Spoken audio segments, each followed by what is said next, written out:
down on the counter in front of a customer. He saw the loose skin of remembered chins cascading down over the place where her neck was supposed to be. Tommy squinted until Hazel's bright red lips were a blur and her wrinkles disappeared, and he still couldn't see the little girl under all those years. On the other side of the plate glass, Hazel looked up and caught sight of him, and wiggled her fingers, and Tommy waved back, suddenly shy. For all the years of his life, she'd just been old Hazel, with the arms so big they could squeeze the squeaks out of you, and the crazy hair, and the free French fries any time he set foot inside the cafe.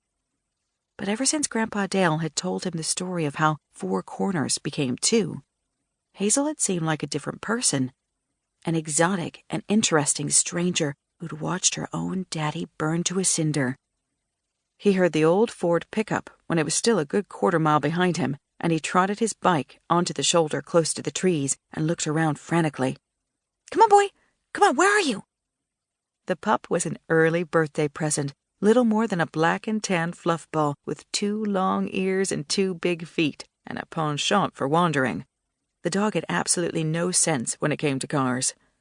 "Hey, pup!"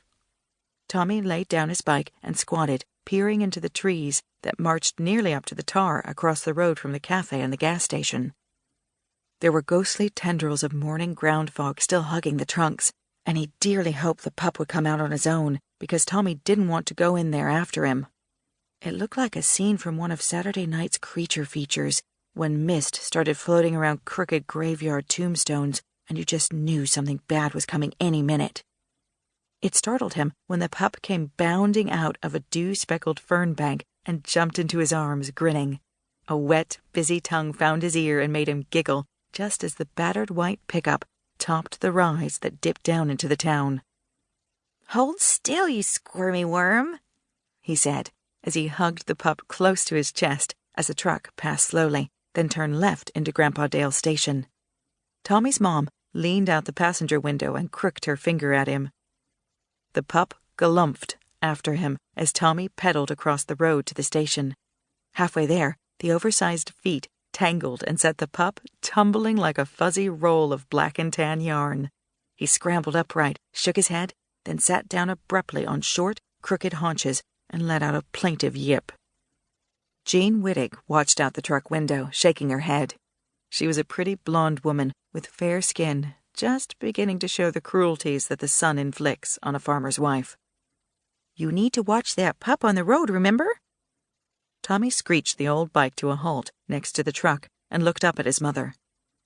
"I will," he said, solemn with the weight of this responsibility.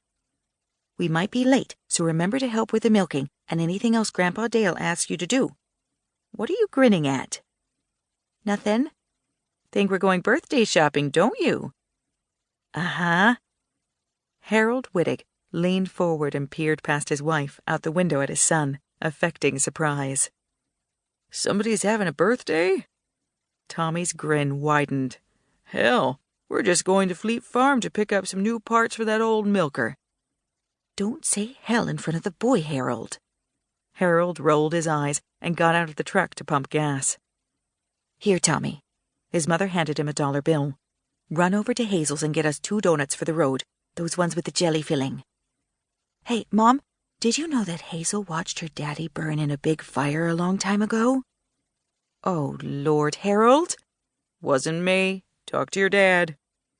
Grandpa Dale chose that moment to walk out of the station, and Jean fixed him with a look that made Tommy decide it was a good idea to go get those donuts. The cafe was bustling this morning, with all 3 of the booths and half of the counter stools filled. Hazel was manic, propelling her bulk from grill to booth to refrigerator to counter with a speed that was absolutely amazing for a woman of her size. Tommy suffered a pat on the head and a cheek tweak from Pastor Swenson and his wife, respectively, nodded like he'd seen his dad do at the 2 tired hands who were helping put up hay at the farm, and eyed with some interest the 2 families in the other booths and a lone woman at the counter. Not many strangers found themselves on the mile-long strip of tar that passed through 4 corners as it connected County Road Double P to County Road Double O. And this many at one time was downright unheard of. "Here you go." Hazel distributed 5 plates.